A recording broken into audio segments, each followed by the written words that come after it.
him in whoever he comes in.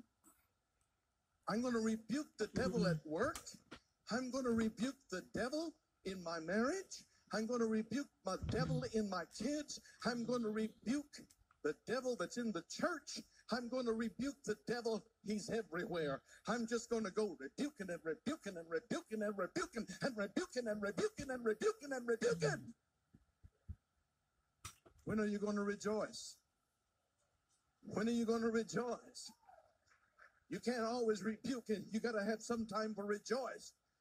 And when will you rejoice? Not when you get done rebuking. When you cancel rebuke and you begin to praise God because he's good, his mercy endures forever.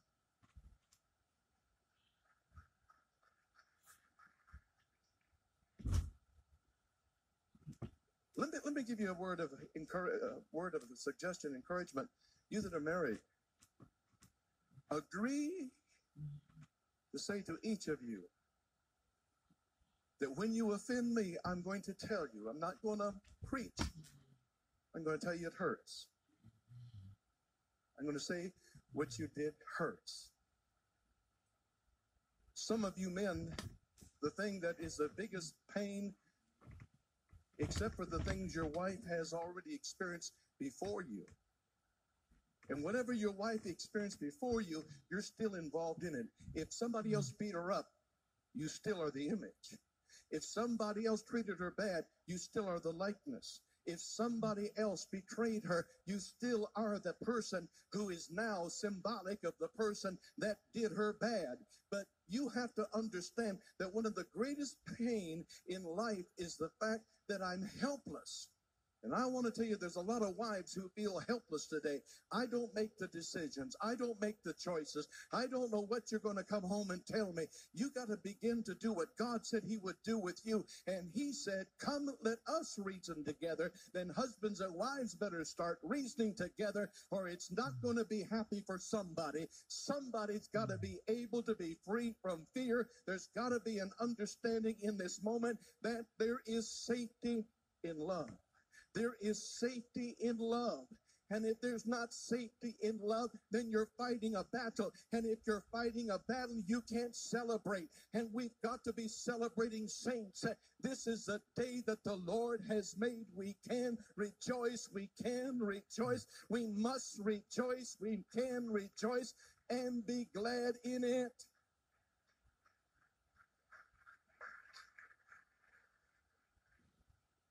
There's a lot of stress in life. And we cope with it by saying, I'll get through this. You don't get through it. You replace it with more stress. If you got stress in your life today, when didn't you have stress? It's been a long ways back. And stress is difficult stuff. They take mice and they give a small electrical current to the mice that causes them to jump, not enough to hurt them physically. But they'll die in 5 days if it's frequent enough, because the mouse knows it's coming again. It's coming again. It's coming again. Another attack from the devil. It's coming again. Another attack from the devil. It's coming again from another attack from the devil, and you will die. You will die mentally. You will die spiritually when you know it's coming again. Another attack from the devil. It's coming again. Another disappointment. It's coming again. Another argument. It's coming again. Another battle. You got to get free from that. Jesus Christ is Lord to the glory of the Father. You got to get loose from it by the power of Jesus Christ.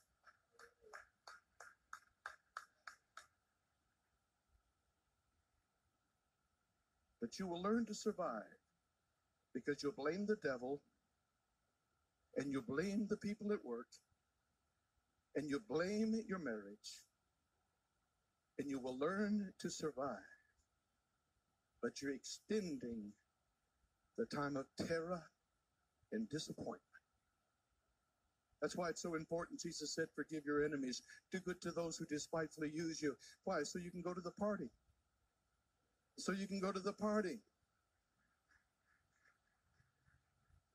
You can't go to the party if you don't forgive those that are leaving you in that moment feeling crushed, abused, and threatened. There has to be a deliverance. And how do you have a deliverance? By knowing when I am weak and I feel like a child, I know the Father. I know the Father. I know the Father. I know the Father. And the Father says the kids can play. The Father says that kids can have a good time. The Father says the kids can rejoice. He gives a party to the children. And in this hour, you have to know in this moment, I have a reason to believe that this is the day that the Lord has made, that I can rejoice. Stand with me in this service.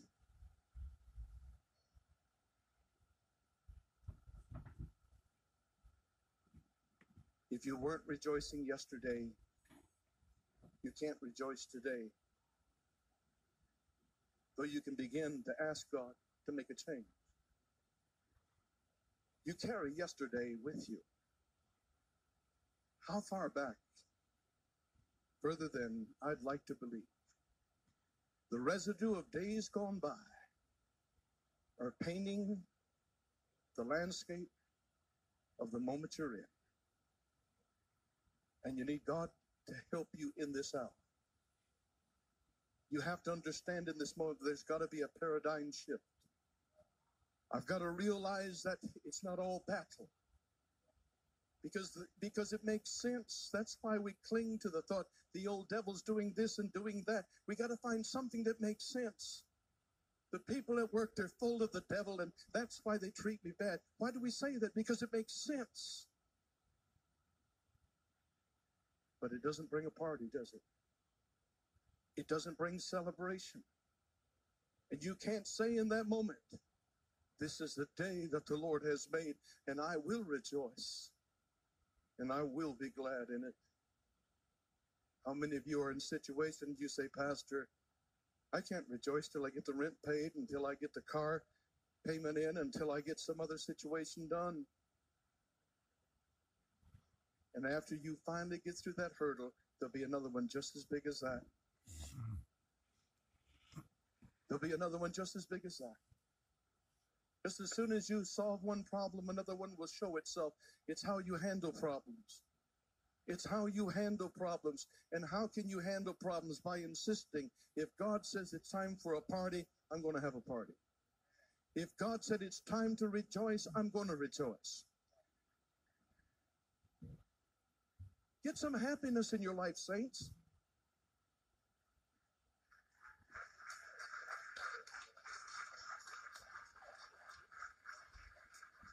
Get some happiness in your life. And find some happiness that doesn't cost too much. So many saints think the only happiness you're going to get is a cruise that's going to put you in debt further than you've ever been. Well, thank God it's okay if you can afford it. But if you don't, you better find a cheaper cruise. It might be a rowboat, but get something in this hour that you can afford that brings happiness.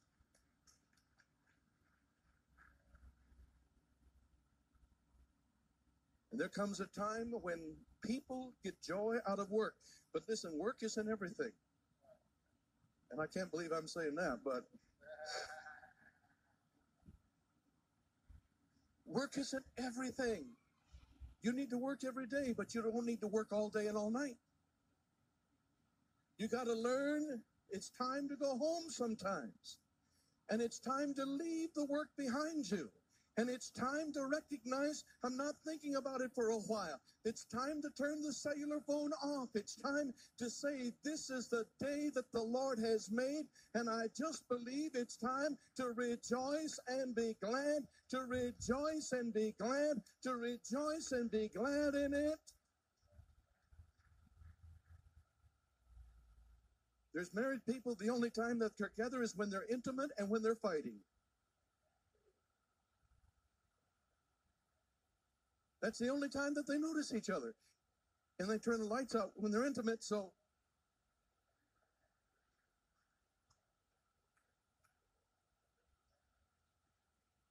the only time that's really real is